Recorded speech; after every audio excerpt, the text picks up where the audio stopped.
Hello mga may guys, maayong odd-toner sa tanan, mangani kay ni trabaho na balik si anting ko. Mangani ti kay ni surod kating siya, ni surod ko, oy, lisod pod, naglabad naman akong ulo atong ni Agi, madam. Pasensya naman sa akong tingog kay marag harahat, manjud ni akong tutunlan gahapon, tunong kapalit kog strip cells sa akong banabels, lait jud akong gibati. Gornes ka init, naglayan na pod ang naw ni ante di ako kay gikapoy na siya siglumaba. Dagan siya gilabhan. Tapos ako siyang giingnan nga, ugma na pod ng kwan anti, ug na po itong mga uban. Nabilaan ay gigutom na.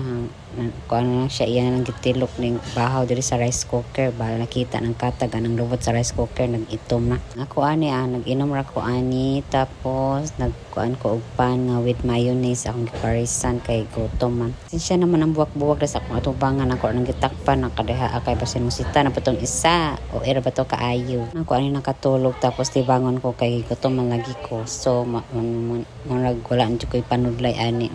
Kung nalang nang giayo-ayon akong buhok diya. Kalain ba dyan akong tingog. Ay, marami kong tiguwa nga nabughat. Kaya punta mag-voice over. Kaya punta ani og mga guys. Thank you.